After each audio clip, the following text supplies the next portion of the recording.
Word.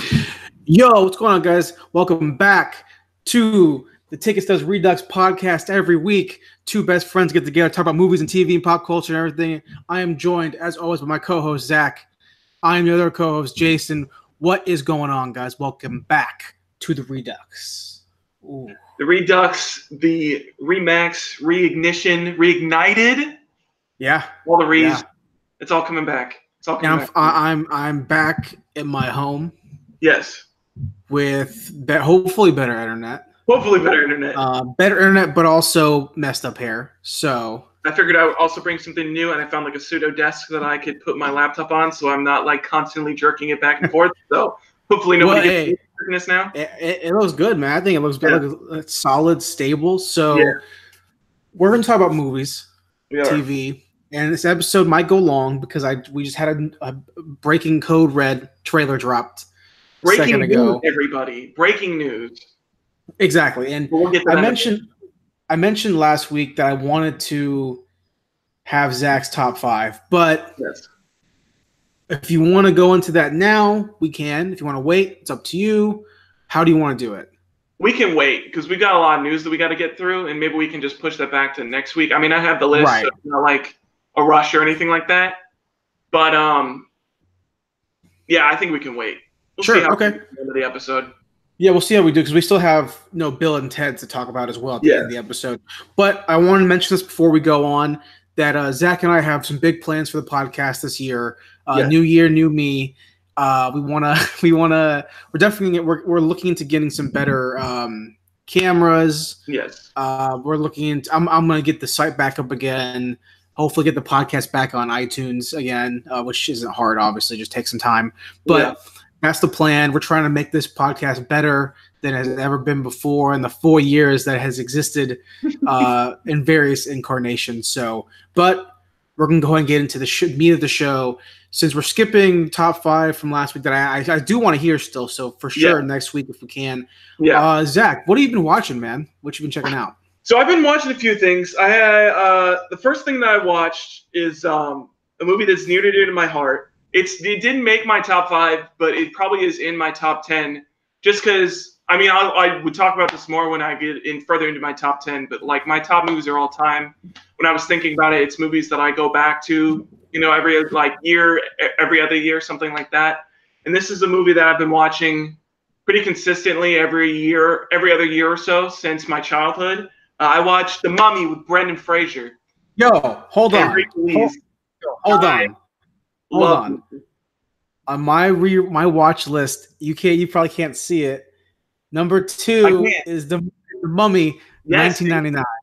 So I love Brendan Fraser in this. I love Rachel Weisz in this. Isn't it Billy Zane? Is the Mummy, right? Or is that somebody else? I honestly don't remember. If it's not Billy Zane, it's somebody who looks very closely to Billy Zane. Hold on. I thought it was. I think it is it not?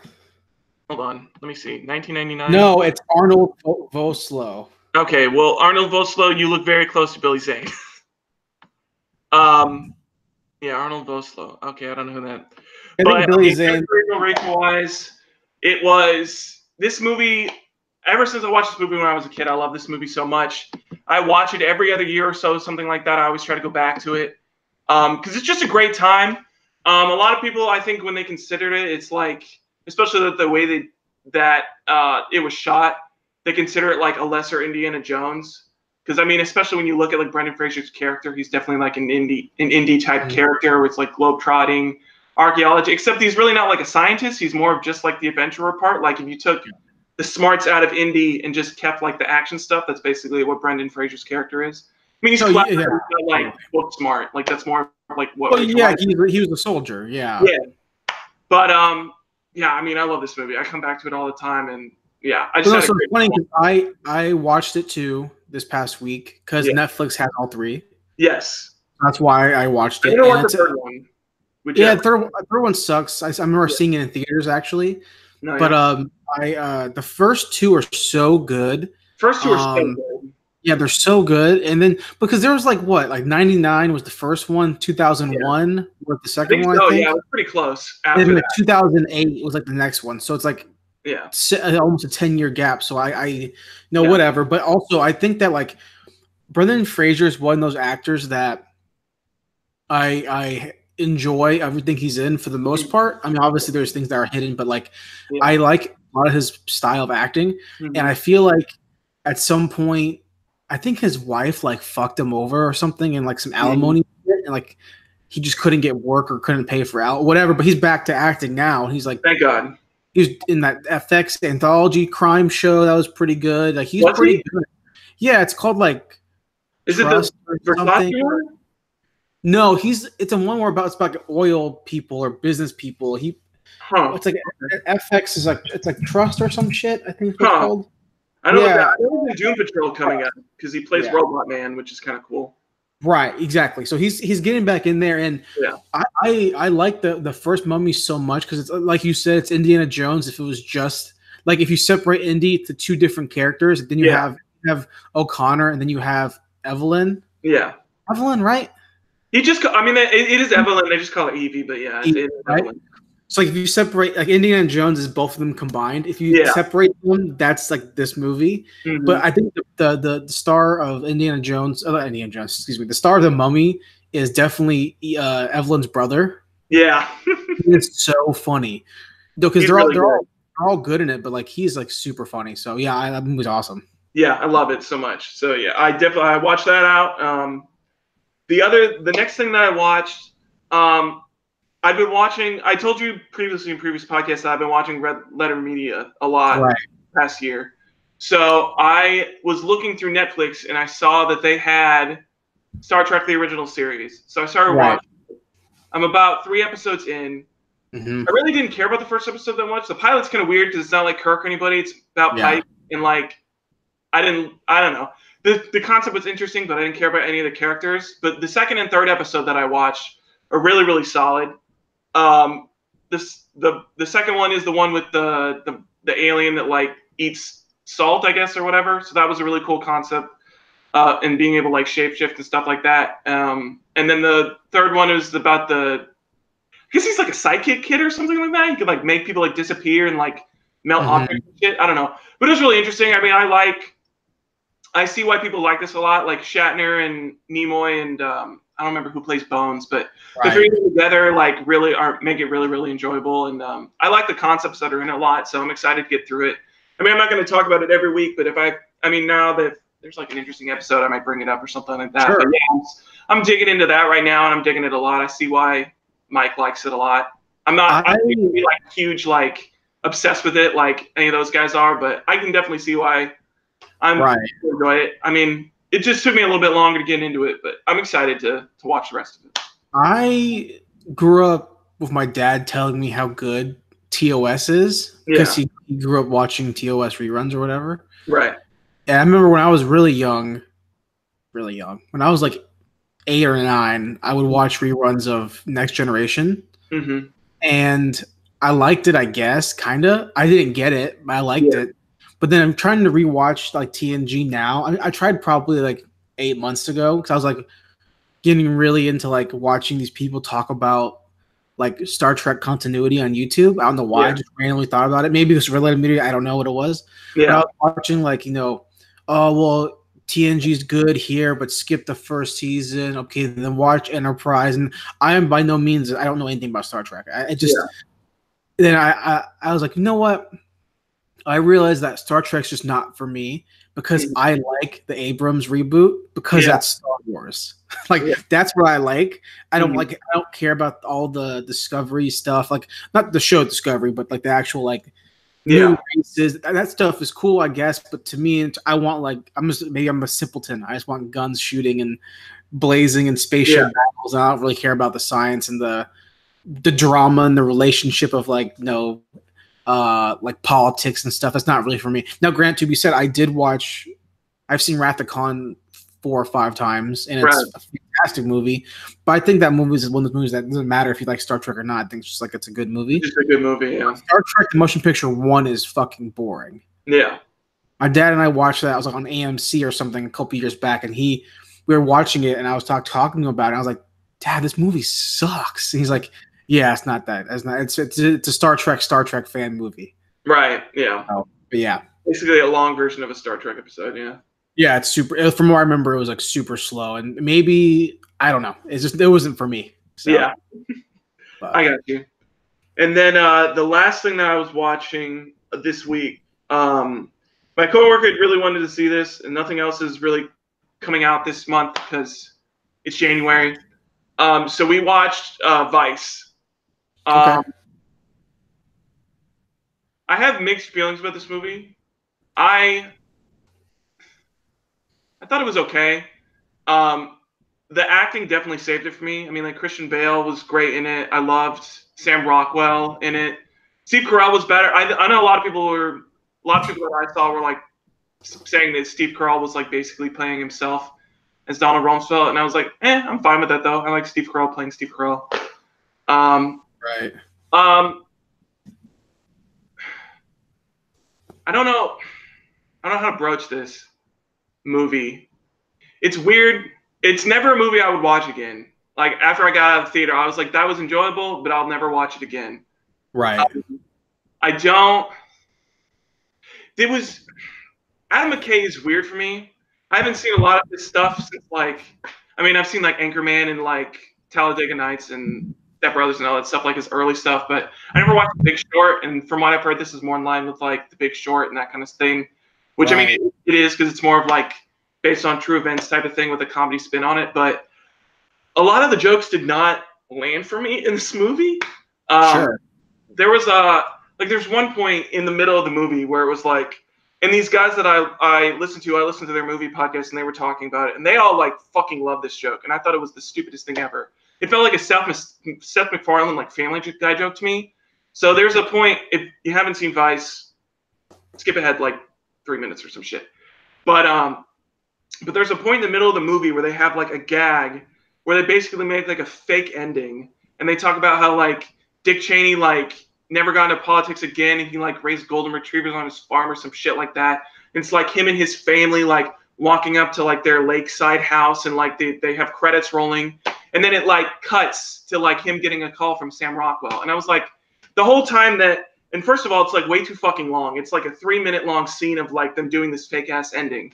And I was like, this is you're taking the joke too long. Like it's not funny to me. Like it really felt like a joke. Like I went to my coworker afterward and I was like, that felt like a joke that belonged in like Ted. Like it felt tonally off and weird, which is like, I guess my feelings for like this whole movie is that there's just a lot of points where it just feels like tonally wrong for like the subject matter that he's trying to do, and the messaging that he's trying to do just doesn't make any sense. I mean, I just don't agree with his messaging straight up for the most part anyways. Right. But that point where it was like, and it's not the only joke where he does it like that, where he like stretches the joke out too long. But the whole time I was sitting there and I was like, this joke, first of all, this joke's not funny to me because I know that the movie's not over because he becomes vice president and he hasn't done that yet. So that already the punchline has fallen flat for me. Like, I don't care about this like fake ass ending and all this effort you put into making fake credits for this movie that I know is not over. Like, I don't, it's not, that is not funny to me. And there was another joke like that where they like talked about, I think it was like a little bit after that, where it was like he was discussing with Amy Adams plays his wife, and he was discussing with her trying to maybe take on the vice presidency, and like basically they talk like they do like a full like Shakespeare soliloquy for like 5 minutes, and I was like, this joke is not funny. I don't understand the point. Right. Like it doesn't make any like I think it was supposed to like build up some like fake romanticism and drama into this like conversation that they have, and then they like quick cut to like them just like in the bed, just like I guess ignoring the or like not really having conversation about it or something like that. I don't know. I didn't get that part at all. It didn't land for me. It didn't make any sense. Right. There's just a bunch of jokes like that. I mean, there was also some really great parts in it, like in the very beginning of the movie when he first goes into Congress for his internship. They have Steve Carell do this monologue about like why being in Congress is like not a great job. And I was like, that's a really funny monologue where he's like, basically, as interns, this is a shit detail. Now go get me some fucking coffee, boy. And I was like, that's funny because that's like, it goes back to that thing of like people think that they're more important than they are in these like positions in government and shit like that. Right. And then there's another one where he has a monologue at the end, which is like, it's a great fucking monologue at the end with Christian Bale when he's like, they set him up doing this interview or something like that, and all of a sudden it just turns to the camera and he has this great like 2-minute monologue, and I was like, that's fucking great. But there's little moments like that are good, but overall, I don't know. It was just, it didn't hit the marks for me for the most part. Right. Sure, I get that. I had no desire to see the movie. I mean, it's not for me on a political spectrum. It's not for me in terms of casting. It's not for me in terms of the director. I just, it wasn't a movie that I was interested at all to see. And I mean, so I didn't even want to waste the money on it. Yeah. No, I mean, I was interested in it only because of Christian Bale and Sam Rockwell. I mean, I love Sam Rockwell. Right. I was interested in seeing him play W, but I mean, it really wasn't him playing W. It was him playing Sam Rockwell playing W. I don't know. It felt like an SNL character, which was and that's what.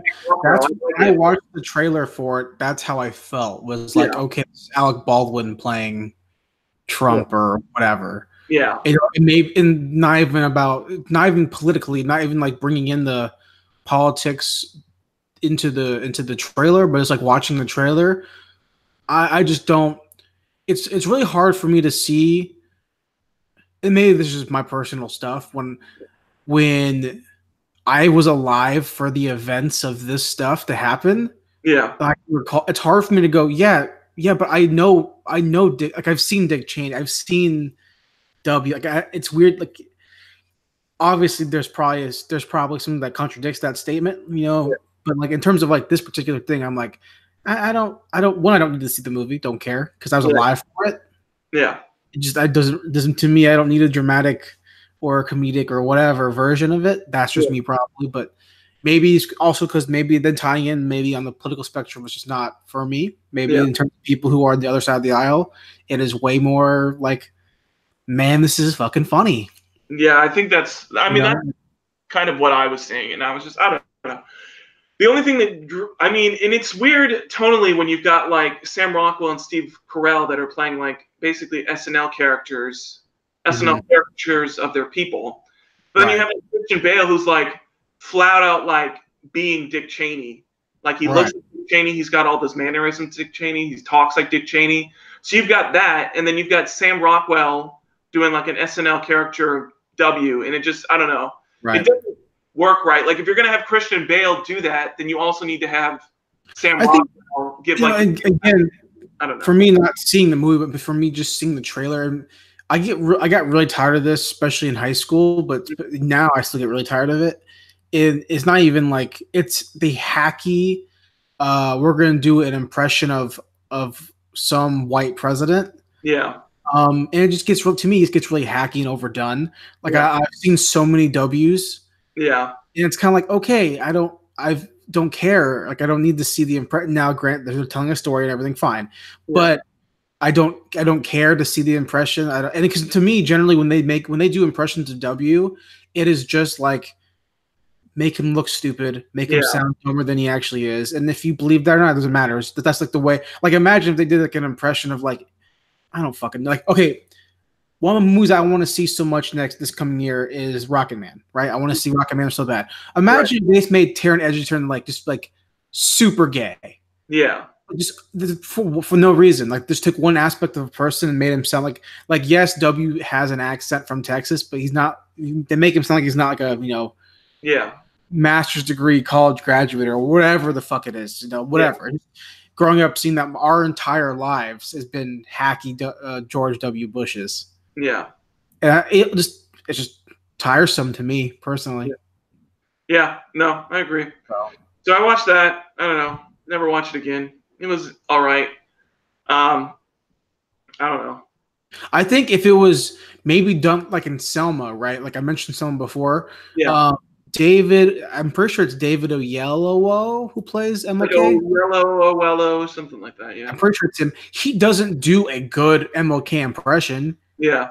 He just does the character, like the character, and he's not speaking in turn. He does some of the highlights of it. Of MLK's like talking, like cadence of speaking and some of that, right. But he's not trying to sound like him all the time, and that turned out fantastic. So maybe if they weren't so like on the nose by making Sam Rockwell, whoever, sound like trying to be like W. Yeah. Because like if you're gonna method act it, then method act it. Yeah. But if you're just gonna make a bit out of it, I mean, I get where you're coming from. I get what you're saying. Yeah. I don't know. So it was I don't know. It wasn't bad, but it wasn't great. I mean, it was all right. Right. For me. Did you watch anything else? No, that's it. That's all I watched. I mean, I finished a book. I Okay. My best friend's exorcism, so that was good. Nice. I finally I brought that up to you. I think Sunday or something like that. I was in Barnes and Noble. I saw his other book, and I finally like got around to watching it. So I finished that in like Tuesday or something like that. It's enjoyable. I liked it a lot. Right. It definitely takes a little bit to get into, but I like the dynamic, the best friend dynamic between the two characters, and I like the ending the ending takes a little bit different of a turn than I thought it would, so that was interesting to me. It's also a lot darker than I thought it would be. Right. Like I don't know why I'm saying that because it's called My Best Friend's Exorcism, so I don't know why I was like surprised at how dark it got, but I mean it went to some places. It's probably because you're used to the '80s nostalgia where it's like Happy Go Lucky or like Stranger Things, you know. If we bring it up back to what we watched last week with Weird Science, if you look at Weird Science, all that crazy shit happens, but there's basically the MacGuffin of like once she goes away, everything turns back to normal. Right. There's no MacGuffin in My Best Friend's Exorcism. Right. So I think also maybe because every chapter is named after an '80s song. Yes. Like stuff like that makes it seem like it's gonna be. I haven't read it, obviously. I just remember I was gonna buy it like a year and a half ago, or however long. Yeah. And I had two options in the bookstores, either this or Meddling Kids by I forget his name, but there's like they're like two like okay, either I get a Scooby Doo parody type of not parody, but a Scooby Doo type story where it's like Scooby Doo but shit goes real, or I get the '80s exorcism story based in the city that we live in. Yeah. So that's you know. Yeah. So cool. Well, I watched a couple things. Okay. This past week, and by couple I mean I watched like 5 things. Okay. One of them was The Mummy. I already talked about it, so I'm not even gonna talk about it. The other thing I watched, my girlfriend wanted to watch this movie that she loves, and I've never seen it before. Okay. It's a Tim Burton movie, and I'm pretty particular about Tim Burton movies. AKA, I like 2 Tim Burton movies. I like Batman and Batman. That's all I like. Batman Returns. Yeah, it's all I like. Scissorhands. No, it's about I like Ed Wood too. Ed Wood's pretty good. Scissorhands. Don't care for. Whatever. Night Before Christmas. Don't fucking hate that movie. What are his other movies? I don't even remember his other ones. The Shadow one, Lord of Shadows. Is that him? No, I don't give a fuck about that movie. Whatever else. Okay, hold on. Alice in Wonderland. Yeah, those movies eat dicks. Don't care. Yeah. Hold on, because he's I'm trying to think of his older movies. The big ones. Okay, Beetlejuice, love it. Obviously. Oh yeah, Beetlejuice. Scissorhands, don't care. Before Christmas, don't care. Ed Wood, fantastic. Sleepy Hollow, don't like. Corpse Bride, don't care. Sweeney Todd, nope. Dark Shadows, no. Batman 2, all about it. He did freaking Planet of the Apes with Mark Wahlberg. Oh god, that Planet of the Apes. It's a terrible fucking movie. Charlie and Charlotte Factory sucks. But the movie that she loved when she was a kid that I've never seen was Big Fish. Big Fish. Now, it's a Big Fish. It's about a guy like in the South. I forget where in the South. I think it's like maybe it's like Kentucky maybe or some shit in Louisiana. Mm-hmm. Where is it at? Not Kentucky, not in the South, but somewhere they're southern people, whatever. And it's about him. You know, he's a family guy. He's an older adult now. He's the son, and he's grew up his whole life with his dad telling him these like fantastical stories about his dad's life, about his life growing up. And then the son grew up and was like, I just can't believe you. All these stories are clearly fake. You're a liar. Yeah. You always have to add all this bullshit into it. And then his dad starts to pass away. He's dying. It's about his son learning about his dad through the stories from the people that were involved in the stories. Okay. So you're learning about the dad's life. And it's Ewan McGregor's in it. Oh, nice. And it's also the French girl from the French actress from Inception who plays his wife. What's her name? Oh, fuck, the one from Allied too. Fuck. Yeah, the brunette hair. What's her name? Hold on. I'll pull it up right now. Let's see. Marriott? No.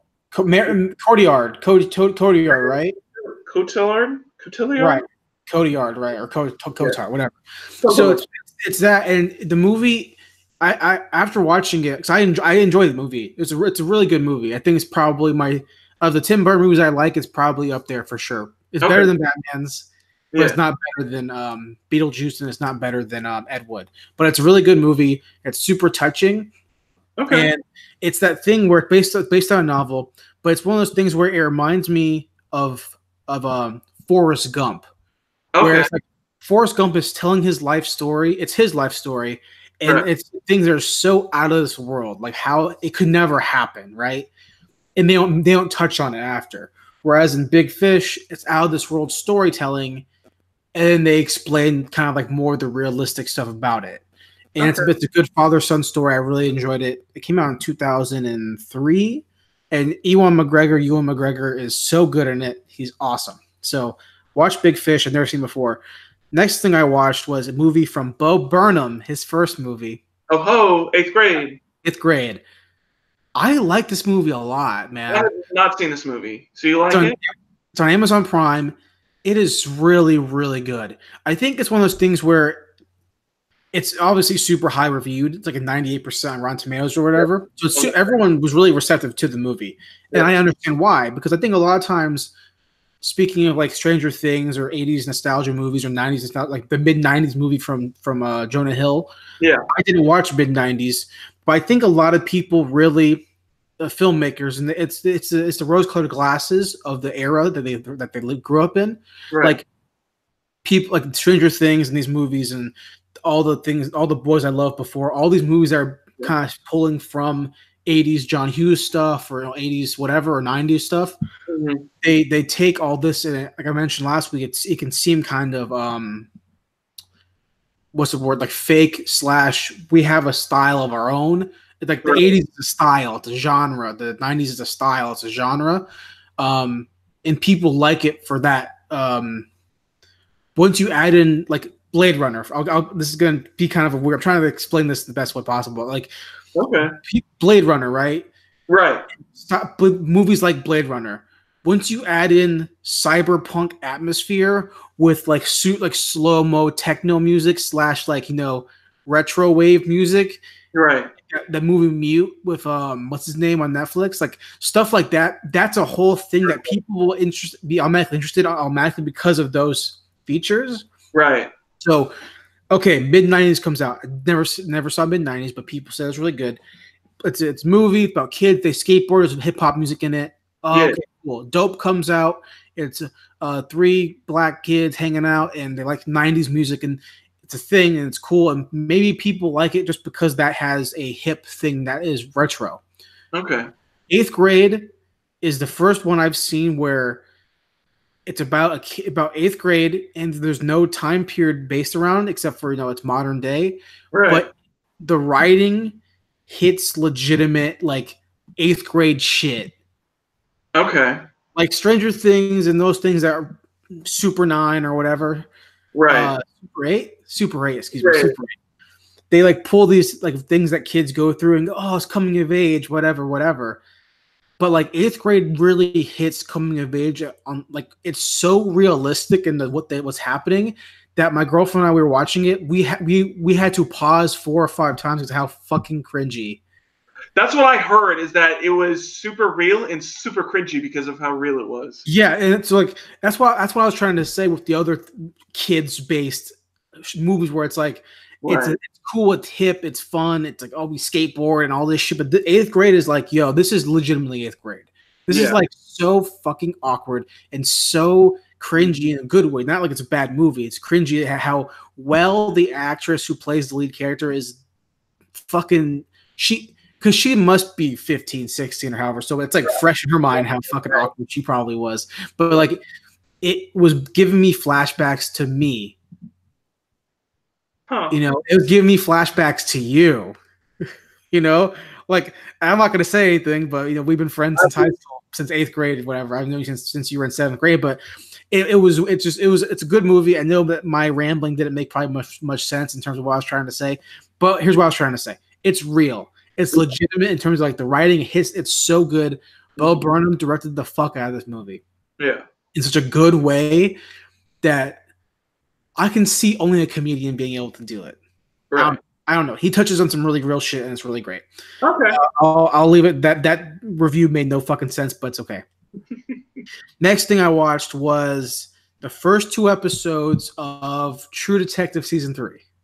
I need to watch this real bad. I haven't watched it yet. It is from the first 2 episodes. It is way better than season 2. I never watched season 2 either. It feel bad. It wasn't good. Yeah. Marshala, right? I think it's Mahershala. Mahershala, whatever. Ali. His last name's Ali, right? Yeah. He is so great in this, and he's really great. He's really good. It's really good. He's really great in the show as a cool detective losing his memory. Super cool. But for me, Scoop McNairy is a guy in it. He plays the dad to the kids who gets missing. Okay. And he's an actor who, whatever he's in, I'm automatically like on board because to me he is so good. I can't even. He's never been like a star actor and like in the movie, but he's just so good at playing. Like, he's from Texas, I guess is what it says. But he's so good at playing these like gruff kind of guys. Yeah. And he was in Godless, the Netflix Western series. Yeah. He was in *Halt and Catch Fire*. Okay. But for me, what's getting me excited is that he's the narrator of Narcos Mexico. He is? Okay. Yeah, and he is going to be in the next season of Narcos Mexico. Okay. And if you watch, like, he just looks like a Southern dude. He looks like a guy from Texas. He looks like a cowboy.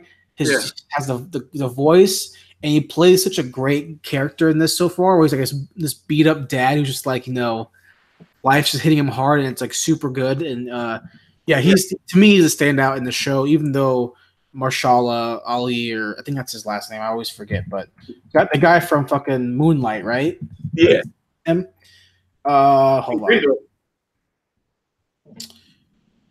Marshala. I can't pronounce it. I think it's Marshala. Either way, he's really great in this too. Yeah. And the last thing I'm watching now is I'm rewatching The Sopranos. Okay. I'm on episode 9, I think episode 8, the first season. I think it's 8. It's The Sopranos. It's great. It's fantastic. So nice. But after that, we can go ahead and move into our next segment of the show. Yeah. Big news, movie news. Phil, we got trailers. We got trailers.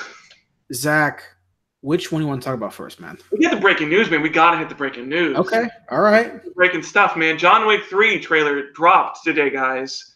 2-minute trailer. First, I mean, we'd seen images before, but this is the first time that we have actual footage from the movie. Right. It looks good. It looks great. Yeah. I'm excited for Fury to fight with German Shepherds. I'm excited to see him on a horse. Yes. You know. I wonder if he gets on a horse. I'm excited to see Ninja Motorcycle Samurai. I'm curious though, like, cause you know, it's just it seems like it's just number 2 but bigger. Where it's like it's number 2 towards the end where they put the hit out and it's the city going against them with the bid. This seems like it's gonna be just that, but now it's widespread. Now he's, you know, whatever, excommunicado, whatever. So I mean that's cool. That's cool, I guess. Yeah, it's interesting to me because if I remember at the end of 2 that the excommunicado went live, but in this it looks like it's not gone live yet. Like they're like, I don't know, they're like scrubbing time a little bit, or something like that. I bet it's gonna be one of those things where the movie starts and they start out with the excommunicado thing. Yeah. And just to refresh your memory that he's no longer part of the guild or whatever. Yeah. Maybe. I don't know. Maybe. I don't know. I do remember that was such a great shot at the end of 2, where he's like running through and you see all the people just start staring at him. Yeah, absolutely. But I don't know. I'm excited for it. It looks great. I've been waiting for this trailer to drop for a little while because they've been giving us teases, but nothing concrete. How many more John Wicks would you want before you're done with John Wick? I think this is the last one I want. I think 3 is the most I usually want out of a series is 3. 3 and done. They're making that TV show too. Are they doing a TV show too? They're doing a John Wick TV show, yeah. Based on the hotel. It's not Keanu in it, is it? It's going to be like somebody else. I think he's going to do be like a younger John Wick or something like that. I don't think John Wick's the main character. I think it's based on the hotel. I think. Okay. I think he's something. Because just called so much lore behind it with the hotel and like the Assassin's Guild and anything that like if they're going to focus on that, I think that's an interesting way to milk that franchise, but still like make it a little bit fresh, where it's not just like John Wick goes in and kills a bunch of people. But I mean, it's end up probably being like another like John Wick-esque character. I don't know. Right. I think it's called the Continental. I think is what it's called. Probably. I don't know. I think movie-wise, I think this is the last one I want to see. I usually don't like more than 3 movies in a series. At least with characters. Like if they're going to do different characters, maybe. But I don't know. Normally when that happens, it doesn't do too well. Like I mean, you look at like The Bourne. Was it The Legacy? The one with Jeremy Renner. That one kind of sucked. Yeah. I don't know. I think 3 is like usually the magic number when it comes to. This one says that he will appear in the series. Keanu Reeves. He will. Okay. Will. So it probably can be like like quick cameos maybe or something like that. An episode or 2 maybe he might be in it. Who knows? I'm not sure if it's going to be like an anthology thing. I haven't really kept up to date with it. I haven't seen too much. I actually now remember, that they announced the Continental, but I don't remember seeing too much about it recently. So I don't even know how that's going as far as all that stuff. I mean, maybe they're just keeping it quiet till John Wick 3's out, but makes sense because John Wick comes out in the summer, so I get it. So yeah, I'm excited for it, but I agree. 3 is kind of like I don't see unless they have a radical change in direction. Yeah. At the end of the film, then I think 3 could be it. Like I'm still I want the Raid 3 and that's it. Yeah. Like to me, John Wick and the Raid are kind of in that same ballpark of. I would consider that in the same action. Like resurgence of killer action movies, like traditional action movies. Like John Wick's the resurgence of, to an extent, he's not the same as a Die Hard or a Predator, but he's in that same vein. Yeah. And I think Raid, like the resurgence of really great martial arts films. And I think one more Raid and one more John Wick, and we can kind of end it there. And I want John Wick to live. So I mean, that's I want him to get a happy ending with the dog. Like him, like I did notice that he has the same dog, so hopefully that dog doesn't die. Because I'm sure he won't. I'm sure the dog will live. I didn't see him the rest of the trailer. I saw him a little bit in the beginning, and then I didn't see him the rest of the time. He wasn't with the German. He took him into a dog kennel so he can go kill people. Yeah, there you go. He gave him a doggy hotel. Yeah. So do you want to go ahead and talk about Spider-Man then? Yes, we can talk about Spider-Man now. Far From Home dropped. I saw everybody crying online because they're like, but Infinity War's not out. And I was like, you dumb fucks. Of course they're going to drop this fucking trailer. And Spider-Man's not dead, so pick your tears off the ground and suck it up. But I like this trailer a lot. I mean, I liked Homecoming. I liked the tone with it. I like the globe trotting. We're taking a summer field trip to, I think they're going to like Italy or something like that. Something like that, somewhere in Europe, yeah. But I like that. I don't give a single fuck that Samuel L. Jackson's in it. I honestly was mad when I saw that. Yeah. But look, guys, us. We're only here to talk about one thing. Jake Gyllenhaal's looking fucking badass as Mysterio. That costume looks sweet. He's got the dome piece on. I fucking dig it. He looks awesome. Is that Hydro Man? I think so. That's what everybody kept saying. And then, but everybody else kept saying that the other one was the Earth one was there's not like an Earth Man. What the fuck is it? Maybe, I don't know. There's the water one, and then there's another one that's like made out of rocks. And now people are saying Sandman's going to be in it, and I'm like, Sandman's going to be in it.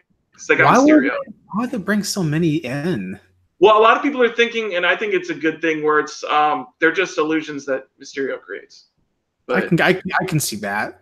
But it's weird. I don't know if it. I mean, from this trailer, it looks like he's like gonna be a hero. He's like fighting them. Yeah, he's like fighting them. He's fighting like Hydro Man and stuff like that. So they're like billing Mysterio as a hero. Okay, I know what it is. Here's what it is. I mean, I can guess what it's gonna be, but he creates illusions. Yeah, he saves the day. At some point, it's all a scheme for him to steal from them. Yes, that's what I was. I think that's what I was assuming. That's what I hope for, because I don't want Mysterio to be a good guy. No way, absolutely not. I want him to be a villain. Yeah, he has to be a villain. So I don't know, but the scene where he's like blasting them with like the green energy waves. Yeah, looks super cool. Looks that super cool. His initial, he like does like a full like crotch down into the green smoke. Yeah, it looks super rad. I dig. I just wish they didn't. Did they ever show a full shot of him with the helmet on? No, it's just him like moving, right? You see him with the helmet on, yeah, when he's like flying around fighting Hydro Man, but you don't see like a full like close up. Like, yeah, I want to see a shot of him like standing. I want him in the helmet. Yeah, that looks good, man. That's July. July 5th? The summer. I think it's July, yeah. I think it's July 5th, I think. I think so. I'm excited for that. Yeah. Here's the thing, dude. I will mention this next week when we talk about our most excited movies for the year next week. But I'm excited for this movie, but I'm not like jumping out of my boots for it because I need to know what happens in Endgame. Yeah. Like I think Endgame needs to be what happens in Endgame. I think that it'll give. I don't know if it'll give like a more hype for it, but I mean, they've already said that this takes place after Endgame, so I'm interested to see. Which to me is a big mistake. Yeah, that's the biggest problem that they made for sure was saying like, because I think they were saying that like months beforehand that like, Far From Home takes place after Endgame. And I'm like, that's why having a slate. Just don't even mention Endgame at all. Drop the fucking trailer and that's why having a slate of movies can be as harmful. I think not that we're ever afraid that he was gonna die. Yeah, I mean, but the idea that it could happen is still fun to have. Yeah, you know, like the characters that are could die, we know who are there. You know, Tony, Cap. We know that that's the options. Yeah, but I still want to be like. You know, I don't know, wooed. Yeah. Like, I know Pete's going to get out of it because Pete's 16, but I still want to, you know, unless they fucking kill him and bring in Miles, which would be fucking funny. Yeah, it'd be really funny. It'd be funny. Like, the Ultimate Spider-Man, you know, they kill Peter and then they bring it. Like, that, I would be cool with that. Yeah. I don't know who would play Miles because Miles he's younger than 16, but yeah. Obviously, they're not going to do that. But I think that's a big mistake, I think. Yeah, I think it's gonna make money regardless, obviously, but financially, no big deal. But I think in terms of like storytelling, I think it like who imagine if you're buying your freaking issues every week or every month, depending on what book you're reading or whatever. Yeah, and you get to it, you're at the penultimate issue of a major event arc for the summer. Yeah, you're like, oh, who's gonna live? And it's a comic book, but then. You look over it, and then the following month issue of Spider-Man comes out, and Spider-Man's over in Italy. And they tell you, by the way, this happens after. Yeah. This is after Dark Phoenix or after whatever. Yeah, major event you're reading right now, this takes place after it. So we know it's live. Yeah. So, like, it just, like, takes all the steam out of the, you know. Like, I'm still excited to see what's going to happen in Endgame, but now it's kind of like, again, I was never under the impression that Spider-Man was going to die. Yeah. But again, just in terms of story beats, it seems like you would want to wait. The mystery after there. Yeah. I think the problem is that a lot of people were giving Sony shit for dropping the trailer, and I don't think it's Sony's fault. I think the fault lies on Kevin Feige, who opened his fucking mouth and said that Far From Home takes place afterwards. Because I think the trailer would have been fine if he hadn't said that definitively, no, this takes place after the game. Because you have the discussion of like, until Endgame comes out, like maybe it's like takes place before Endgame and blah blah blah or something like that. But how do you feel knowing that like for me it's weird because Infinity War ends on such a grim note, Yeah. and then the Endgame trailer is pretty grim, you Yeah. know. And then all of a sudden it cuts to Peter having fun on vacation. Yeah. A fun summer Okay, vacation. so we know this life world altering event happened with this galactic spanning entity that just removed half a life. Yeah. And then all of a sudden we cut to Peter like, woohoo, man, It also doesn't yeah. affect him that much that he like basically was erased. I want like I understand that he recollects from the dust. I understand that, but it's just like tonally to me it's like it just doesn't make sense to have those like you have Endgame trailer and it's like death, destruction, how do we win, blah blah blah. And then Far From Home is like, yeah, don't bring my suit. Oh no, I got a new suit. Like it just whatever. I could see that. I could see that for sure. Next trailer, Zach. Next trailer. There's a trailer and there's a teaser. Let's talk about the trailer first. Another Sure. Jake Gyllenhaal banger, Netflix original from the guy who made Nightcrawler, written and directed by him. Velvet Buzzsaw, which is a rad fucking name. Super cool name. Basically, if y'all haven't seen the trailer, the premise is that basically a girl starts selling a guy's art and it's haunted, and Jake Gyllenhaal is an art critic and he has to, I guess, figure out how to not get killed by art. I don't know. This premise is super weird, but it looks rad. It's got a rad trailer. The music had me bumping my head the whole time. It looks awesome. I like the trailer a lot.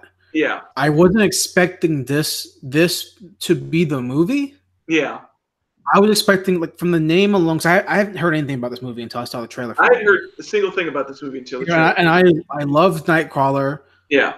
Partially because I saw it in theater when it came out. Partially because I love Jake Gyllenhaal, and partially because I was You were Jake Gyllenhaal. Yeah, I wasn't a stringer, but I knew stringers who did the job, and I would talk to stringers all the time. The only difference between me and a stringer was that I worked for a station and had benefits, but and I didn't make my own crime scenes or whatever. But like position body to make the footage look better. Exactly. And I really like the trailer. It's really interesting. It really reminds me, and I don't know why, maybe it's because of the type of world that it exists in. Reminds me of Neon Demon, kind of. I could see that, yeah, for sure. Where it's like, no, it's not like, okay, like obviously they're different. One's an art critic, art world, and then very much like oh, what's the pop art guy's name? What's his name? The artist that's dead, the pop art guy. The Campbell. Yeah, what's his name? Warhol? Andy Warhol. Like he has this kind of vibe of Andy Warhol as Jake Gyllenhaal, but then Neon Demon obviously models in the model world, so it's like they're different. But to me, like they both kind of like have this weird turn from their prior movies. Like Only God Forgives and Nightcrawler, all these kids. Here's these dark gloomy movies. Now we're gonna bring dark gloomy movies to the world of art stuff. High art. And I didn't expect this to be like a horror film type of looking thing. I was the horror thing definitely threw me off a little bit, but I mean it's it looks interesting. It looks more like supernatural thriller than like straight up horror. I don't know. It's very strange. Sure. But I dig it. Jump scares though. Yeah, jump scares for sure. Yeah. But the title of the movie, I'll tell you what, Zach, if I did a rundown of like best movie titles, 2018, 17, 16, 15 have had some pretty fucking good ones. Yeah. Because Velvet Buzzsaw is right up there with Bone Tomahawk. Yeah, dude. Velvet Buzzsaw, I saw that and I was like, damn, that's a rad fucking name. I don't know what it means, but it sounds awesome. Yeah, maybe that's a fucking art term that I just don't know. It's like an art piece in there or something like that. Yeah. My art degree didn't touch on that, but it looks good, man. I don't know how I'm gonna like it when I actually watch it. Yeah, just because of the horror elements, but Supernatural looks cool. I mean, it looks good. Jake Gyllenhaal's good and everything. And the world's cool, so I'm excited for that for sure. Yeah, I'm excited for sure. Well, the last trailer we have. Last teaser type of thing. Guys, this is not breaking news, but this is big fucking news. Fuck your 2016 Ghostbusters. Ghostbusters 3 is back, baby. We got a quick teaser, 50 seconds. It's got the original Stinger music. You got the Ecto 1. You got somebody, nobody knows who, working on a proton pack, and it's exploding everywhere. I like this a lot. It's by Ivan Reitman, who is the son, Jason Reitman, who's the son of Ivan Reitman, the original director. And I think it's also got the original writer attached to it. Okay. I think. I don't remember. Or maybe Jason Reitman is also writing it. I mean, I know I watched the teaser. Hold on, let me pull up real quick. Yeah. See, the article says. I don't know. It's a long article. I'm looking at it.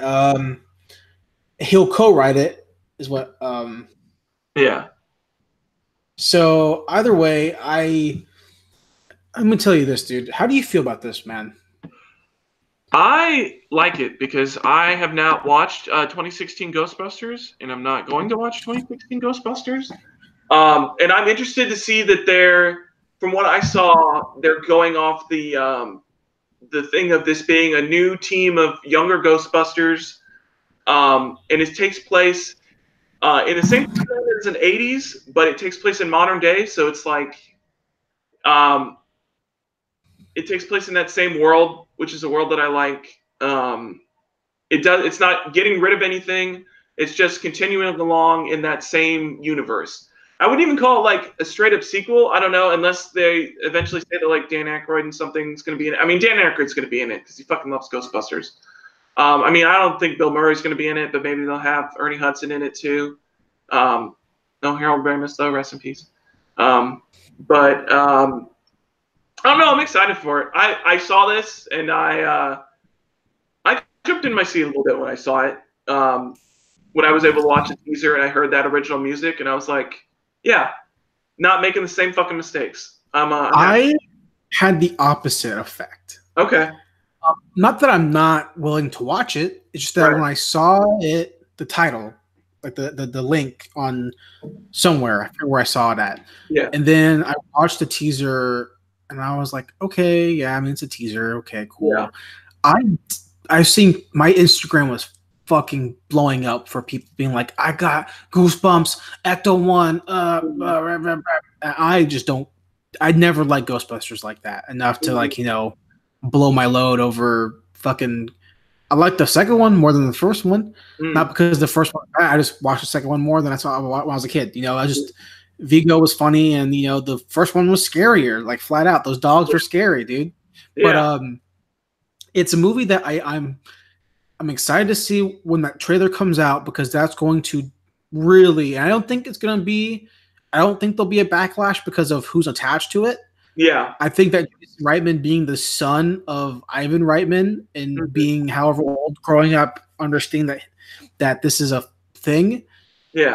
I think that the respect will be there in terms of what a large population of the fans want, because the fans, I would say Buster fans, I'm speaking as general here, didn't want 2016 Ghostbusters. No. I think people didn't want 2016 Ghostbusters. That's why it didn't make as much money as they wanted it to. Yeah.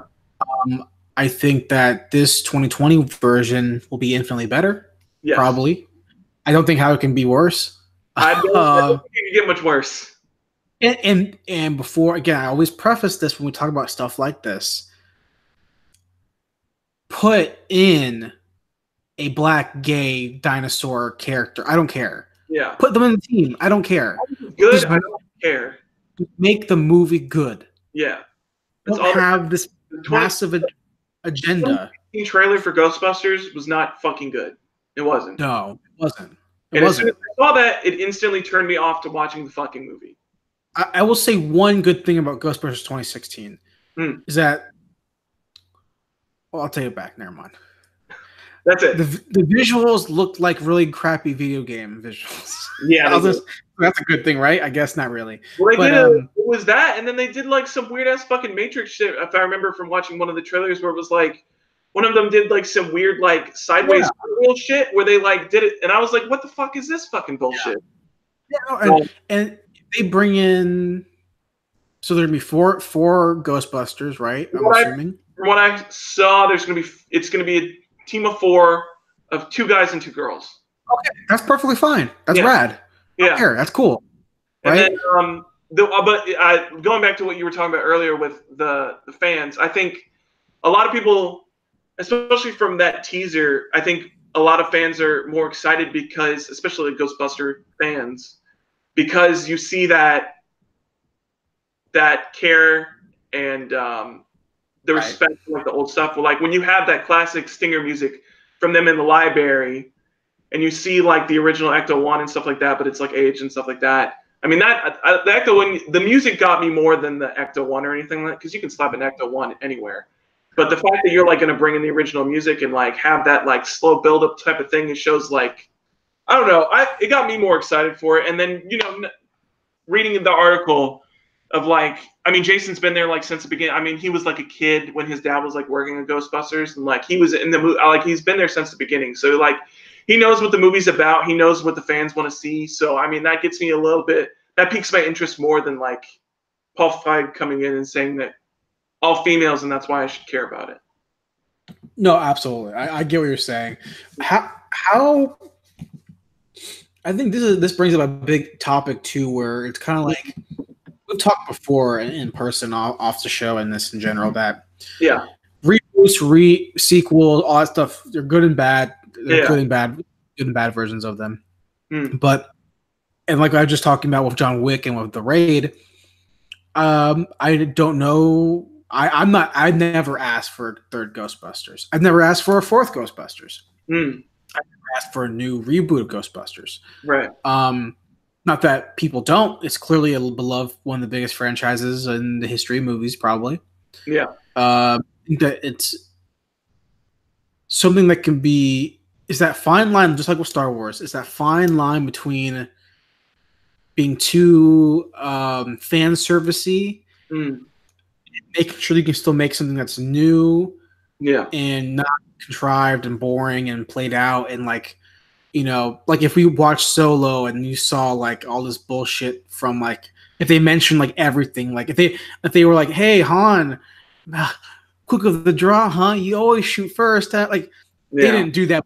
Did do that? It'd be like, oh my god, like So I'm afraid of things doing that. Not that maybe I don't assume that they're going to do that, but we've seen movies do that where they're trying to hark back to the heyday to get the money from the people who are 40 years old now, almost 40, 38, whatever. So I'm surprised because people our age don't generally know Ghostbusters like that. It wasn't a movie for our generation. It was a movie you saw on TV maybe, or if you're a big movie fan, or maybe your dad liked it or mom liked it, but it wasn't like my sister knows what the fuck Ghostbusters is. You know what I mean? Yeah, for sure. Yeah, I that fine line. Yeah, and I think it's been Ghostbusters. I think it's a lot of movie where it's like, especially people our age, unless your like parents showed it to you or like you were a big movie fan, you probably don't know. Like probably Ghostbusters 2016 was like your first introduction to Ghostbusters. Right. Which I'm not even saying that you never heard it because everyone's heard the song, everyone's seen the logo, but I'm like in terms of like people who are Ghostbusters fucking fan, people who watch the real Ghostbusters, all this kind of shit. Like people who watch the cartoon, all this shit. Like a lot of people forget that there was a Back to the Future cartoon. Yeah. Like and kids who are my age or younger than me, younger than us, kids who are like 16, so 10 years younger than us. Yeah. Probably know Back to the Future for sure. But did you watch the Ghostbusters TV show or the RoboCop TV show or whatever? No, because why would you know? Because you're not a 90s kid like me. I'm a 90s kid, right? But it's stuff like that. And I think this is one of those things, much like with Power Rangers. I'm a big Power Rangers fan. I saw Power Rangers in theaters, the last movie, and it sucked. But they were trying to give they didn't do a terrible job of like trying to be fan service, but they give. There's a little like bing, bing, bing, bing. Hey, we also know Power Rangers too because we're trying to get bing, bing, bing, like all this kind of winking shit, and it's good and bad. It's just a line there that they have to be careful of, I think. And Star Wars is one of the things where they cross sometimes. Yeah, and obviously the teaser trailer is nothing to make me afraid for the movie because it's nothing. Yeah, but at least with this, they're showing that they from our perspective, you and me, have a better hold of what they think the fans want. Because obviously is that battle between making what the fans want and making what you want, but still you're in business, so you have to please the fans. So if you make Ocean's 8 or whatever that movie was called, like no one asked for that. No one asked for Ocean's 8. No.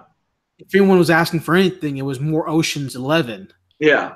Ocean's 14 is what I wanted. Spade. People want that. Yeah. You know, no one wants Transformers. People want Transformers from the fucking cartoon. No one wants Shia LaBeouf. Let's just call it Space. So we're going to do that. Right. Another thing on my list, which we can skip because we're talking a long time, is about the He-Man movie. It has an updated writer list, right? Yeah. Well, it's another thing where you have a built-in fan base of Masters of the Universe. Mm-hmm. You can use that. But don't, at the same time, I don't know, man. Like a lot of Ryan Johnson's that example of, yo, fuck the fans. Now, he didn't say fuck the fans, but you might as well have said, I'm going to turn this. Basically said fuck the fans, yeah. I'm going to turn it on my head. I'm going to do what I want. It's like, yes, that's cool. Do what you want, but don't be surprised when you're met with people saying you didn't do this justice. Yeah. Because yes, it is your story. Tell your story, absolutely. But at the same time, it's a business. And people wanted Drive 2 from Nick Refn, and he made Only God Forgives. Yeah. People wanted Pusher from him, and he made Only God Forgives, or Neon Demon. Yeah. So I'm just saying, I know that's a fucking rant, but still. I definitely agree that there's especially recently, and just like the way that like social media works and everything, and like people being able to like really easily like basically like, I mean, Ryan Johnson is a great example of fans being able to like tweet him and be like, hey, fuck you, or hey, I want this, or blah blah blah, and you've got all this kind of stuff. So yeah, I mean, it's definitely a closer tightrope walk than I think it used to be. And I think a lot of times, the movie industry and directors and writers and stuff like that are still like trying to figure out how exactly they can go in either one direction without falling. So it's the same thing with like the Lord of the Rings movies and the Lord of the Rings TV show coming out and the Wheel of Time show, and especially the Witcher show, where I mentioned before the Witcher had a bunch of casting and they had that leaked casting notes, and they wanted POCs for every character and not things that are relevant. And the fan base was a backlash because they're saying, no, listen, like this story takes place in a Poland type of world. Like from Eastern Europe, there aren't Asian people there. Like it's it's medieval Eastern Europe. Like why are we pretending to fit your agenda? Like it's that fine line between being super. And I imagine how hard it is to be creative, but at the same time have to be true to the source. And I get it, and I understand that, but there are some things clearly on our side of the screen. You and me get mad when certain things are changed. Like I was definitely upset when I didn't see in Infinity War, when I didn't see golly, what's his name, man? The fucking guy from fucking Infinity War. Captain Marvel. No, goddamn fucking Astro Man. What's his name? Astro Man. Mr. Silver, Adam Warlock. Adam Warlock. Oh, okay. Yeah. I was like, where is he at? Oh, of course they were gonna put Adam Warlock in this. But I was like, oh, come on, man, where's he at? Or stuff like that. Like, as the fan of something, we hold such in high regard. Right. That, like, if I ever heard that they're making this reboot of Back to the Future when it happens, I'm gonna fucking outrage, man. Like, I'm gonna go get the tattoo of my arm removed because fuck that. Yeah. So all right, that's enough for fucking rambling from me. I'm an old man, dude. Is what it is. Yeah. It's what it is. It's what we are. It's not even that. I'm just like, I like things so much that I'll take it back. Let me rephrase this. I like very few things, but the things I do like, I like a fuck ton. Yeah, I like a lot. Right? And Ghostbusters isn't that for me, but for people who like Ghostbusters, I can imagine this is a breath of relief after 2016. Yeah. Like, if we get the trailer for the new Star Wars movie, and it's like, fucking, that's Star Wars. I'm gonna literally be like, I'm back on board. I'm back on. I mean, I'm back on. I mean, and I think Disney knows that, but I think they gotta know that. But the thing that I don't know right now, I don't give a fuck about Star Wars Episode 9. But I mean, it's JJ, and I think JJ also knows that like, and Disney knows that like, I mean, it's weird because Star Wars is a weird thing because it's like there are some people who don't even give a fuck, like they're gonna watch it anyways. Sure. But then like there's Marvel. us who are like I did not watch Solo, and I don't give a fuck about Star Wars right now. But I mean, if they show me a good trailer, I'll be like, all right, yeah, I'll go see Episode 9. Oh yeah. You know, and it's that thing too where give a fuck. Right. No, it's that like you look at Solo and you take away Alden Ehrenreich or whatever his name is. Yeah. And you put in Chris Pratt as Star-Lord, it's the same movie. Yeah. It's a Marvel film, just with Star Wars characters. Like that's a point where I don't want my Star Wars movies to be carbon copied and put on a slate for 10 years so they can just paint by numbers. Yeah. Like that's what Star Wars was the past 43 years, is paint by numbers. Yeah. Like at least Force Awakens came out, and again, I've said it before, I didn't love the movie. It's an okay movie. It's New Hope, but it's an okay movie.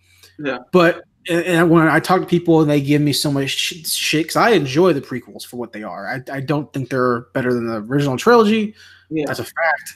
They're good. They're fine. They're whatever they are. They're weird. They're bad. They're corny. They're bad dialogue, but like bad CG. But they're. I give credit to them because George said, "Fuck this. I'm not painting by numbers. Yeah, I'm doing what I want to do," and that shit was like, and didn't pan out for him. I mean, it made a fuck ton of money, but like it didn't like pan out to the fans, and I'm okay with that because he did something he wanted to do, and that's also. But see, that's the thing. So that's the thing, man. Like, with that being said, how come I can't appreciate Last Jedi? Mm. You know what I'm saying? Like Rian Johnson did what he wanted to do. True. I think the problem with this is my opinion about it is that at least with like if you look at like the prequels, it's like consistently George Lucas's vision, like it's him the whole time, and it's like what he wanted to craft. When you look at like the difference between like episode 7, episode 8, I think the problem that I always go back to, and the thing that makes me mad is like it doesn't feel like there's a consistent vision behind what's going on. It doesn't feel like one, yeah. Because I mean, if you look at episode 7, and you have all this stuff set up from JJ, but it's like if Rian Johnson didn't want to have anything to do with that kind of stuff, then I feel like that's the type of thing where like you need to be in the writer's room. And that's I think another problem with it is that he like basically wrote that whole movie by himself. And so there's nobody like fact checking him into saying like, hey, like either you need to like not mention this, like leave this for episode 9 or whatever, or you need to like figure out a way to like integrate this. And instead he was like, no, fuck all this shit. Because I don't know, it just feels off. It doesn't feel like it fits in there with it at all. And I think that's the biggest thing. I think that's the biggest difference for me between the prequels and this new trilogy is that there's not that, because at least with George, you have that consistent vision of what he's trying to do the whole time, and you don't have that consistent vision with episode 7 and 8. And so I think that's the main difference of why, even though Rian Johnson tried to do his own thing, it doesn't work in the same way as it worked for George. It's because I think so. But he's like, fuck everything else that happened in the previous thing. Because I mean, if you take it episode 8 by itself, that's fine. But you're not supposed to. It's the second episode in a trilogy of movies. And so for him to basically make it just doesn't. That's not how sequels work. I think I saw too, and I could be wrong on this. So if I am, I apologize. I think that like he finished the script before he even saw Force Awakens. I think. Yeah, I think so. Yeah. But I think for me with this is that it's because I have in my mind what Luke is. Yeah. From what George made and what Mark Hamill made. Yeah. And then when you say I want to do what I'm going to do with Rian Johnson, and you just flush a character down the toilet who my dad waited 30 years to see what happens. Yeah. And you make him a milkman. Ugh. And he throws a lightsaber off a mountain, and he's a pussy. Like, I mean, the dude went toe to toe with his fucking dad, robot Sith magic magician. Yeah. And then got electrocuted by the fucking Emperor. Yeah. But I'm not going to go into a Star Wars thing right now, but like, yeah, and maybe that's why it's different. I don't know. But I don't know. Whatever. No, yeah, I definitely think it goes to that type of thing where it just feels like, I don't know. I feel like there's a time to make your own thing, but it's like, especially like George. I think another thing about it is that George. I think people are more willing to forgive George because it is his universe, and so it's like what he's crafting. But Bryan Johnson is basically like borrowing time in there, and then he's like, "Fuck all your shit and do this all that." So I don't know. I feel like he just wrecked a bunch of stuff and did his own thing, and like I don't know. I think that works in a cinematic universe type thing like Star Wars. I get that. You do that. I get that, but also because the fans are just rabid, you know, like us. Sure. So, well, Zach, that's the last piece of news. I'm gonna ask you this. All right. We've been going over an hour. Yeah. Do you want to do Bill and Ted's, or do you want to just leave it at that? I still kind of want to do Bill and Ted's. Okay, let's do Bill and Ted's then. All right. Moving into our last segment of the show. It's our discussion part of the show, chit chat, review, whatever you want to call it. Every week we watch a movie. Or sometimes we watch 2 different movies in 1 week. But this week, our movie is Bill and Ted's Excellent Adventure. Yes. 1989. Yes. Zach, how do you feel about Bill and Ted's, man? It was most excellent, my dude. Yeah, man. I like this movie a lot. It's a really fun time. I had not seen this movie since I was like a kid. Like unlike you, I do not watch this movie all the time. I had not seen this movie in a long time. I fucking love this movie, dude. This movie was rad. I love all the time travel shit. I like bringing the historical figures into present day and like giving them slushies and leaving them in the mall. Yeah. And then Joan of Arc like teaches a jazzercise class, and Mozart like rocks out in a music store, and like all that. It was super rad. All the time travel shit was great. What was it? We got to remember to bring your dad's tape recorder so you can distract him. Yeah. Oh God, it was so many great bits in here. I love this movie, man. This super fun movie. I love it. Keanu Reeves playing Keanu's character was great. Who plays Bill? I always forget his name, man. Alex Winters or something like that. Something like that. Anything else after this? Yeah, nothing really. Yeah, but I don't know, dude. I love this movie, man. This movie was so much fun. It was a great time. Having rewatched it in the first time in so long, what do you like? What stands out to you? Like, was it as good as you remembered, or was it a whole different experience? I think it was a whole different experience, especially because I think when I was a kid, I didn't get a lot of the historical jokes and stuff like that. Like the Socrates bit, was great. Him having to do like sign language to communicate was awesome for their presentation. The Joan of Arc stuff was the Genghis Khan stuff was really, really funny to me. Right. I love that. I don't know. I think it's great to get a lot more of the historical jokes, especially like as a kid. I didn't really get those as much, but like now that I've like gone through a lot of that stuff, like through history class, like I appreciate all that stuff a lot more. The Dustin Lane stuff is great. Everything with Socrates was, I think, the stuff that stood out to me the most, because like their interactions with like this philosophizer from like ancient Greece and stuff like that was really, really, really funny to me. I like I mentioned last week, I probably mentioned this 1,000 times before on the podcast, but I watch it quite often. Mm-hmm. Definitely less often than other movies in terms of like Back to the Future. Obviously, I talk about all the time. I watch all the time. Yeah, this is definitely a movie that I watch at least once a year, at least. And never watched the second one. I've always watched the first one. I've seen the second one, obviously, but I never watched it. I always watched this one. Yeah.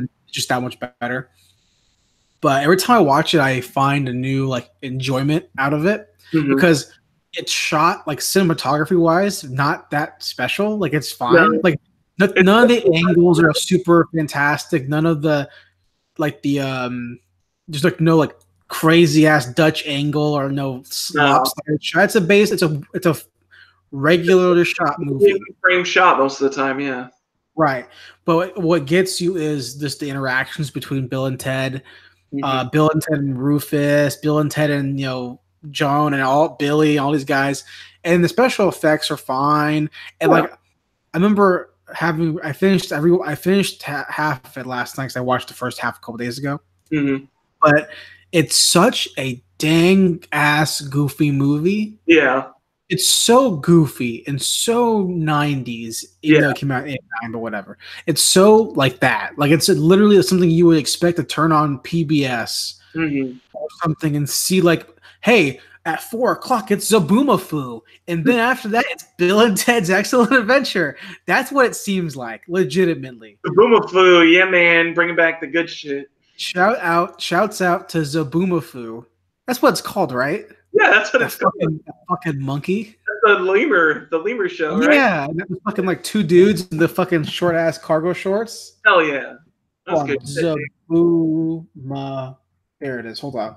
When does Zaboomafoo end? Let's find out. First episode date, 1999. Final episode date was 2001. It was only 3 years. 10 years. What? Wow. What? That lasted like a long ass time, dude. That lasted forever, dude.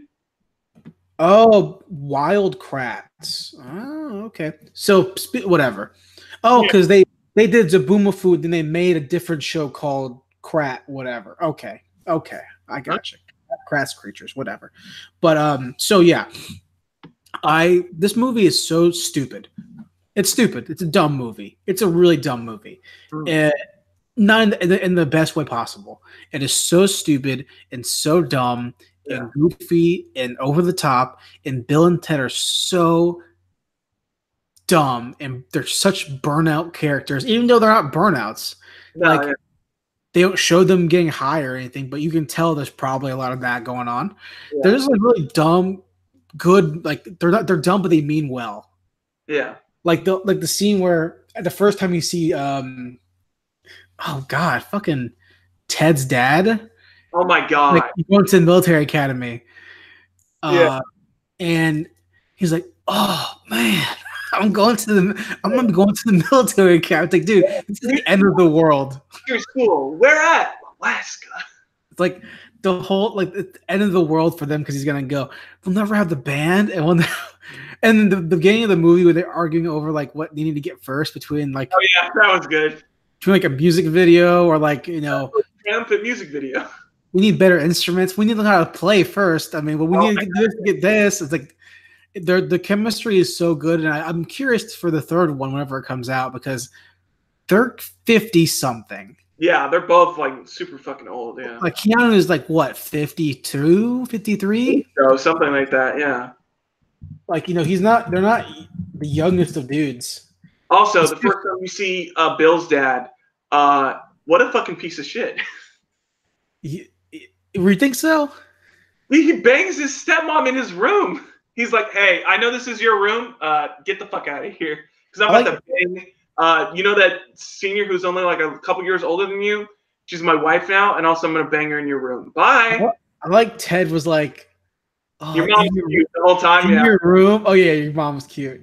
Yeah, Alice Winter is 53, and then Keanu Reeves is 54. Yeah. Whew. So seeing that movie is going to be so weird. It's going to be so very strange. Because they're literally like 35 or however fucking long, 20 some years older now, 30 years older. However, I can't do the math, but like that's so crazy. That's so crazy to me because they're going to be playing the same characters, right? Or no? They have to be playing the same characters. Same type of characters. Or are Bill and Ted parents and their kids are going on the adventure? Now that would be cool. I'd be interested. And Bill and Ted are just there with them. Yeah. I'd be interested to see that. If I don't hear a guitar shred, I'm going to get pissed. I better see some air guitars. That's all I got to say. That movie better be there, and they better still have crimpy hair. This movie is not in my top 5 of all time. Mm. It's not in my top 10 of all time, but it's definitely in my top 15. Yeah. Because it's such a fun movie, and no matter when you watch it, it's a good time. It's not too serious. Like, what's the most serious in this movie? Your friend might go to a school that might actually help him. Yeah. Like that's like now that might learn something and learn discipline. That's the immediate like what's a problem? The underlying problem, which they don't really mention that much, is that if they don't do this, the world's gonna be it's gonna be more shitty. Like but they don't really harp on that. They just mention that's really the main point of it, They just like mention it, they go there, they see the people do the slow air guitar, but like nothing about this movie is depressing. It's such a fun time, and Keanu is good. This is where the Keanu thing comes from, man. It's funny.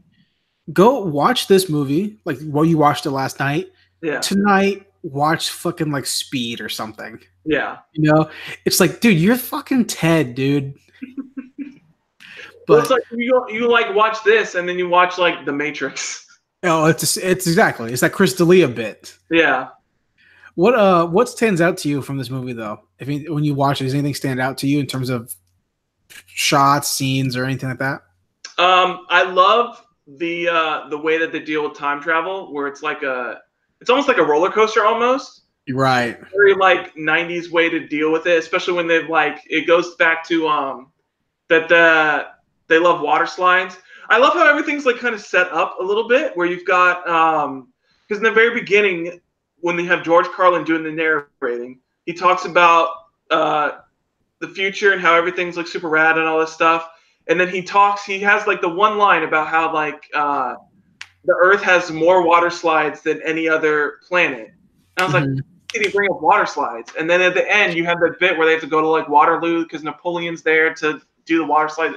And there's like all those little like setup things, and like there's a tiny setup, and then there's a payoff to that setup, and I like that a lot. I think that. Did you catch the one where when they get Billy and they're gonna fight him and they're gonna beat him up? He's like, "Do you want like free passes to Waterloo? The Waterloo or whatever?" Like it's like they mentioned it. They mentioned those things. So the script writer and the script supervisor, they did a good job. To me, it reminded me of like in Back to the Future, where it's a very super common, not like it's super deep or anything, but it's a good instant payoff where they go to the mall and so the Pine Mall, and then they go back in the past and he hits the trees or whatever, and they come back and the name of the mall is different because the pines are just like stuff like that. It's like super instant gratification, and continuity for the story. Yeah. And it's good. There's also not really romance either, which is nice. They had the princesses there. Nothing like they're not like their whole motivation is.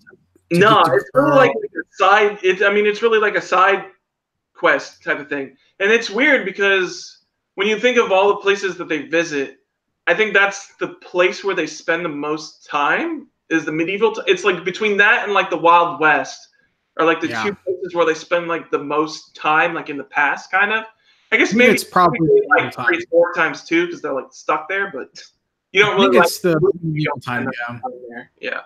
I think the medieval time is probably the longest, just in terms of it has more scenes in it. Yeah. It has them getting there, them talking to the people outside, them looking at the castle, them going in the castle, them fighting in the night suits, the falling down the stairs. Yeah. The fighting there. The fighting the knights, the almost getting executed, the running away. Exactly. I think you're probably right. After that, it would be the western scenes. Yeah. And then of course, obviously, the last scene is probably when they're in the mall. The mall, and then their whole presentation. It's great. The mall scene stands out to me just because it's interesting to see. The whole point of the project is what these historicals do in modern day San Dimas, and what each of them does in the mall is really funny. Seeing like Genghis Khan going to like a sporting goods store and like using a metal baseball bat and like all that kind of shit, and then Mozart losing like an electric piano. Joan of Arc. I don't understand the Joan of Arc jazzercise thing. I still don't get why she like was obsessed with jazzercise. I near to why. It's just funny. Yeah. It's just funny. The kid and Socrates trying to pick up those chicks. What is What is your favorite? Do you have a favorite quote from this movie or no? Or you can't think of one? I'll tell you mine right now. I have two. I mentioned my. Oh, I love all the lingo that they use. The bogus, excellent, the rad. I just love all that stuff. I was like watching it a little bit with my roommate last night, and like every other second, I would turn over and be most excellent, my dude. I love all this. That stick out to me. I mentioned the one last week where they're at the Circle K, and the first quote is, I can't even do the timing right, but it's strange things are afoot at the Circle K. That's my number one. And number two is, well, if you're us, what number are we thinking about? 69, dude. That shit kills me. That line always kills me. And then they're at the Western and they buy the beer. And he's like, whoa, he didn't even card us, dude. Like, yeah, that was good. It's such a dumb movie, man. It's so stupid. The Socrates line stands out to me a lot, where he's like, philosophize with him. We are dust in the wind, my dude. Oh, we are dust in the wind, dude. So crates. Yeah, it's such a good movie. It's a new type of movie that they don't make anymore. Not really, yeah. They don't make movies like that anymore in terms of like style or like the genre. Like the middle level, fun, goofy movies don't exist anymore. No. Much like the middle level, crappy action schlock doesn't exist anymore. Yeah. And that's sad. Like what is the only market I think for that? The modern genre of this for comedies is the stoner comedies, but stoner comedies suck. So for the most part, I would even say that the modern equivalent to this is only in kids movies, because the only thing I can think of, that the only genre from the 90s that still exists like this, like you have like these goofy teen fun movies like this, you have the action schlock, and then you have the other genres that I don't see much of those genres anymore. Yeah. The only thing that I see that still survives, it has had a resurgence, is the animal talking movies. Those have come back with a vengeance. Like Homeward Bound, fucking Dog's Purpose 2, whatever the fuck. Like those movies are coming back. I don't know why. So maybe if we're lucky, we'll get another like Bill and Ted type of thing, because they're just fun, like movies you can watch that don't mean much. There's no like super expensive budget, because this movie looks cheap. Yeah, it looks super cheap, but I mean it works for it, and I think it works for the vibe that they're going for. But yeah, absolutely, it's super cheap. Like the sets don't look that great. The effects are okay. I mean, they're whatever. The time travel thing is super cheap looking. Super cheap looking. The sets are like the scenes. The set pieces are just a house, and then the mall is probably most of the money they spent. Probably, yeah. Like they filmed outside of a castle probably, and they made a set inside. Like, it wasn't that big of a deal. Like whatever they did, but like there wasn't a ton of stuff. They went to some fucking fake town for the Western. Like it was a cheap looking movie, not in a bad way. They made like a storefront for when they picked up Sigmund Freud. They probably made the same castle set for Joan of the Arc. Like, yeah, exactly. It's a cheap movie, visually looking. But it works for the type of movie that it is. So it doesn't matter, because it's like still fun and goofy. Yeah. So good time. If you had to rate this movie, which we don't rate movies, I'm not going to say I am, but if you had to on a scale of 1 to 10, like what would you do? 1 to 10? I'd probably give this like a solid I'd probably give it like a solid 7.5. It was really time. 10 means it sucks. So what? 10 means it sucks. You gave it a 3. Thanks. What? No, I did not. That's at least a 3.5 to a 4. 7.5. I would agree with that. 7. But it's not like, and I think a lot of people also look at reviews, which we're not like we're giving it a score, obviously, just like it's fun to do because for the sake of number or something. But I think Godfather and Back to the Future to me are both 100%. 10 out of 10s, right? I'd agree with that. They're different types of 10 out of 10s. Yeah. Different types of 10 out of 10s. For different reasons.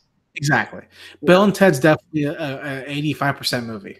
Yeah. Or it's definitely it's in that ballpark, 80%, 85%, where, like I've said before, every time you watch it, It's funny. Yeah. The humor there, it's consistent. It's nothing super. It's not offensive if you're a PC type of person or whatever. It's not going to offend you because it's super fun. Kids can enjoy it. I watched it in fucking high school. Yeah. The most offensive thing in this movie is fucking Bill's dad probably jail baiting himself. Yeah. And then like them being like, your mom's hot. A senior in high school. Yeah. Yeah. Like a fresh out of high school senior. Was there not a line where like Ted asked out Bill's mom? I don't think so. Was that line where he's like, do you remember when we were freshmen? I asked her to prom or whatever. He's like, shut up, man. Asked her to prom? Yeah, so yeah, Bill and Ted. You gotta watch this movie. That was another good line at the end where they have the Sigmund Freud scene where they have Ted go through all of the reasons why his dad fucking hates him. Yeah. And he's like, Freud looks at Bill and he's like, "You want to go?" And he's like, "No, thanks, my dude. I just have a slight Oedipal complex." I'll end it on this. As someone who has no problem with guns, yeah, something about Ted's dad wearing an NRA jacket and hat is so fucking funny. Yeah, it is so funny because it matches so perfectly. Yeah, yeah, of course you are. Of course you are. It makes perfect sense. Like my dad's in the NRA, right? Like whatever. But like seeing I'm like, duh, yeah, of course. That's the full circle of the character. Like you wearing an NRA hat and jacket makes complete sense. Yeah, complete sense. So, all right, guys, we're gonna end on this. We've been going for a hot minute, so we'll see you back next week. The topic next week is going to be Zach and I's top movies of 2019. Are we going to come out in movies of 2019? I think 10 works. I was going to do 10, and then we'll just show our lists from there. Okay. If we have similarities, we'll know. So, okay. Yeah, that works. Be back next week. Another episode of the Ticket Stubs Redux podcast. TS Redux, episode 40. Top movies of 2019, guys. Thanks for watching. Thanks, guys.